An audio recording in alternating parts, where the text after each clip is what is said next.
Olá, tudo bem? Bem-vindo ao canal Viver de Renda. No ano passado, 40 companhias aéreas fecharam as portas em meio à crise do coronavírus. Em 2019, haviam sido 35. Segundo o diretor-geral da Associação do Setor, veremos mais aéreas falindo até o começo de 2022.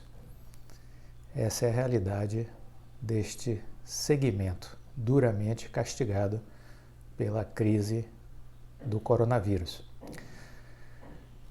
Inscreva-se no canal Viver de Renda, deixe seu like e compartilhe com os amigos. Meu nome é Clóvis Soleiro, sou formado em administração de empresas, consultor na área empresarial, invisto na Bolsa de Valores desde 2006. Aqui já são mais de 570 vídeos publicados, disponibilizados gratuitamente para vocês. Eu não sou vendedor de cursos, não pretendo fazê-lo.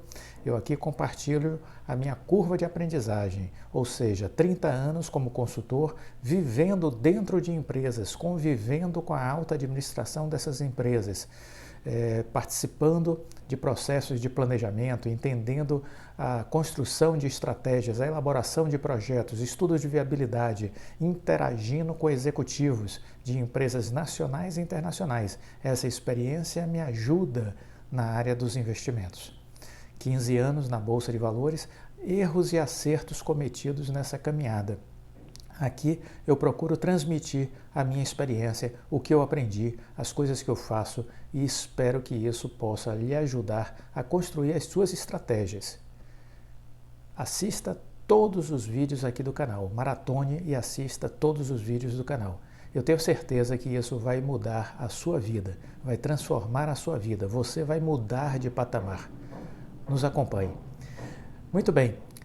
Começo esse vídeo com essa introdução falando sobre essa crise do setor aéreo, porque é uma crise que ainda persiste, né? 2020 foi o pior ano da história da aviação.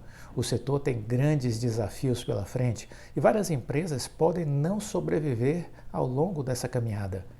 Segundo o diretor-geral da Associação Internacional de Transporte Aéreo, que é a IATA, Willie Walsh, o desafio ainda está adiante, não ficou para trás. O desafio está adiante, não ficou para trás. Ele assumiu a entidade em abril, após comandar durante algum tempo o International Airlines Group, que reúne a British Airways e a Iberia. Walsh destaca que à medida que as operações das empresas aéreas forem sendo retomadas, elas vão enfrentar a dificuldade de balancear uma nova realidade de fluxo de caixa. No ano passado, 40 empresas quebraram em meio à crise. Em 2019 já haviam sido 35. Foram menos do que você pensaria. O risco de falência existe conforme as operações comecem a ser retomadas.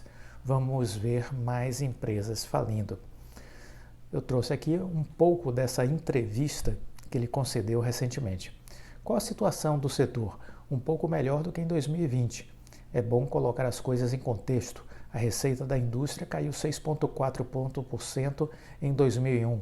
Em 2009 caiu 16,5%. Em 2020 a queda foi de 56%. É uma escala completamente diferente. Mas estamos começando a ver algumas indicações muito positivas, principalmente onde a vacinação progrediu. A principal restrição na demanda hoje não é mais a pandemia, mas as medidas dos governos. Onde as restrições são relaxadas ou removidas, há uma recuperação imediata. Alguns países estão com fronteiras abertas, outros com restrições. Qual o impacto disso? É muito difícil. Não apenas temos diferenças entre países, mas os países mudam os requisitos rapidamente. Vimos países que relaxaram as restrições e imediatamente as recolocaram. Isso é difícil para as companhias aéreas, que precisam de tempo para organizar os seus cronogramas, trazer pessoas que estavam de licença não remunerada de volta. Temos pedido para os governos basear as decisões em dados. Estamos na pandemia há 16 meses e as informações que temos agora são muito melhores do que quando o vírus apareceu. Naquela situação, as restrições eram inevitáveis, obviamente, mas em muitos casos elas foram colocadas 15 meses atrás e continuam até hoje. Entendemos que algumas restrições são necessárias, enquanto a vacinação não é consistente, mas em outros lugares deveriam ser relaxadas. Quanto tempo o senhor acha que vai levar para as empresas serem financeiramente sustentáveis novamente? As perdas foram muito severas. Estimamos que as dívidas que as companhias assumiram ao redor do mundo tenham aumentado em 220 bilhões de dólares desde o começo da pandemia, que agora elas estão na casa aí de 650 bilhões de dólares. Essa dívida está aumentando porque para muitas companhias a queima de caixa continua. Estimo que possa chegar a 700 bilhões de dólares até o fim deste ano. E vamos levar um tempo considerável para reparar isso. Acreditamos que voltaremos aos níveis de tráfego que tivemos em 2019 por volta aí de 2023 ou 2024.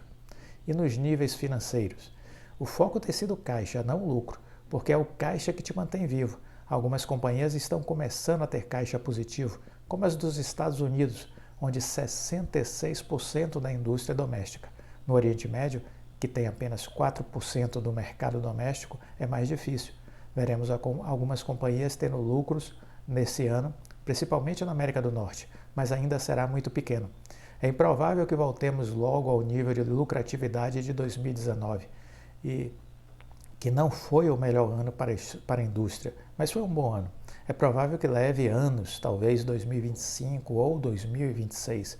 O desafio ainda está adiante, ele não ficou para trás.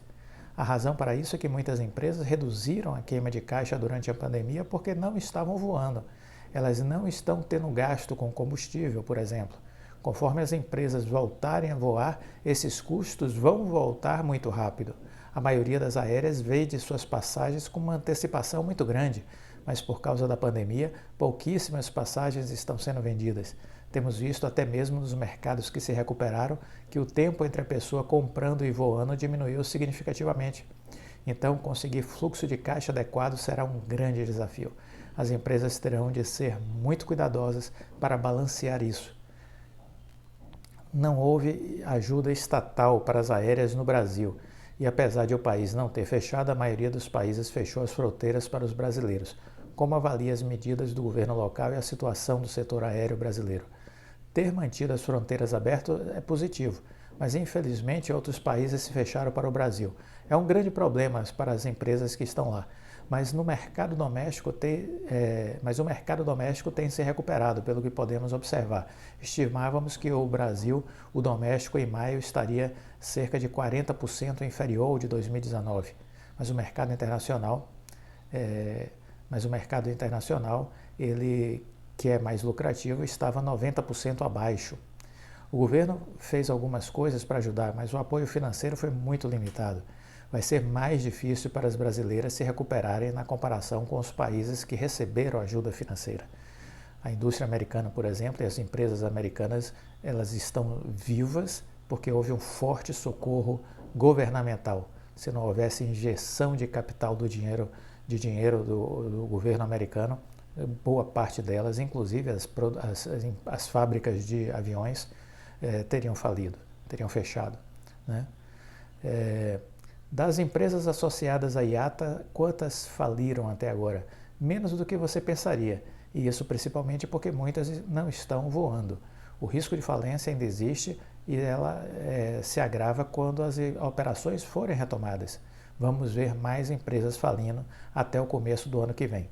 Qualquer empresa que estava numa posição fraca quando a crise começou, agora está significativamente pior. Muito bem, esse é um pouco do painel, né, da leitura com relação a esse setor, mas que nós podemos e devemos extrapolar, porque isso é também uma realidade de muitos outros segmentos, se nós olharmos aí indústria hoteleira, restaurantes, empresas de serviços, né? A pandemia impactou muitos segmentos. A vacinação sinaliza para a retomada, né? Isso é uma luz no fim do túnel. Mas o dano estrutural nas economias de muitos países foi gigantesco. Obviamente, aqueles que mais tiveram injeção de capital, porque trilhões de dólares foram derramados na economia do mundo inteiro, aqueles países que mais injetaram trilhões de dólares nas suas economias, conseguiram amortecer a devastação provocada pela pandemia, né? Mas aqueles que não tiveram essa mesma capacidade financeira de socorro, o dano é muito maior, né? Então estejamos atentos a esse momento. Esse é um momento ainda de transição. Quanto mais rápido a vacinação, maior a velocidade de retomada econômica, mas certamente veremos segmentos aí mais duramente castigados que não retomarão tão cedo aos patamares anteriores. Há uma quebradeira generalizada em muitos segmentos aqui no Brasil, de restaurantes, bares, empresas de serviços. Isso é uma realidade visível. E isso se torna ainda mais preocupante porque estamos falando de uma crise dentro de outra crise, que foi aquela crise advinda do desgoverno Dilma, que fez o PIB brasileiro cair 8%. Então temos a crise da pandemia dentro daquela crise provocada no governo da senhora Dilma Rousseff. Então realmente é um impacto muito grande, mas é preciso crer que sairemos desse fundo de poço que estamos, né? Nós, enquanto investidores, temos que estar atento a todo esse cenário, a esse contexto internacional, nacional, porque fazer essa leitura é importante para saber construir estratégias para os nossos investimentos. Bom, eu quero repercutir aqui algumas informações que vocês deixaram no canal nesses últimos dias, começar pelo Walter Esteves. Seus vídeos, Clóvis, são obrigatórios no grupo da Bolsa que eu dou aula. Olha, Walter, fico feliz que você esteja utilizando o conteúdo no seu grupo de aula, seu grupo de estudo aí sobre a Bolsa de Valores. Muito bacana, legal, gostei de saber. Cristiane Isidoro. Boa noite, Clóvis. Gostaria de fazer um testemunho. O gerente do meu banco me ofereceu uma previdência privada, me garantindo que eu ia ter uma aposentadoria tranquila. Deixei o meu dinheiro parado lá por 7 anos, quase não rendeu nada. Ô Cristiane, eu lamento por você, viu? Hoje eu estou na Bolsa de Valores, graças a Deus, e inscrito no Viver de Renda e no Café com Ações. Muitos anos de vida, sabedoria, saúde e paz sempre. Muito obrigado. Olha, Cristiane, fico feliz com o seu testemunho, com suas palavras também. Estamos juntos. Veja bem, o gerente do seu banco, esse comportamento dele é igual ao meu gerente lá em 2006. Não evoluíram de lá para cá. Por quê? Porque o seu gerente de banco, como o meu também, eles estão trabalhando para bater metas traçadas pelos bancos. E eles vão vender os produtos que vão gerar uma premiação, um bônus no final do ano. E que produtos são esses que o gerente do banco está eufórico para ali empurrar? É a previdência privada, né? É a renda fixa, é o seguro de vida, é o seguro da casa, o título de capitalização, entendeu? Isso é a cesta de produtos que ele vai tentar te empurrar, como tentam empurrar todos os brasileiros, porque eles ganham em cima disso. Agora, quem ganha são eles. Nós não ganhamos nada, né? Nós não ganhamos nada com renda fixa, com título de capitalização, com previdência privada, né? É como você disse, o dinheiro ficou parado lá por 7 anos e quase não rendeu nada. É exatamente isso. Essa é a verdade dos fatos. E a gente precisa acordar para entender isso. Mas que bom que você agora está na Bolsa. Fico muito feliz. Vamos trabalhar e escolher poucas e boas empresas para investir. E você vai ter sucesso, tenho certeza disso. José Carlos Pereira, aprendemos muito com você, Clóvis, mesmo eu tendo 68 anos. Olha, José Carlos, é muito bacana tê-lo aqui e esse seu depoimento, que você está aprendendo muito. E é isso a vida, né? A beleza da vida é ter esse espírito de abertura, porque aprender faz parte do nosso dia a dia. Todos os dias nós acordamos imbuídos desse propósito, de aprender um pouco mais. Quem não tem esse desprendimento são os ignorantes, arrogantes, que acham que sabe tudo. Não sabem nada, mas deixemos os ignorantes de lado, eles vão ficando para trás. Importante é a gente ter essa abertura de querer aprender cada dia um pouco mais. Isso é inteligência e isso é humildade. Vamos juntos. Bom, esse foi o nosso vídeo de hoje. Uma excelente semana para todos. Fiquem com Deus e até a próxima. Deixa o like. Tchau.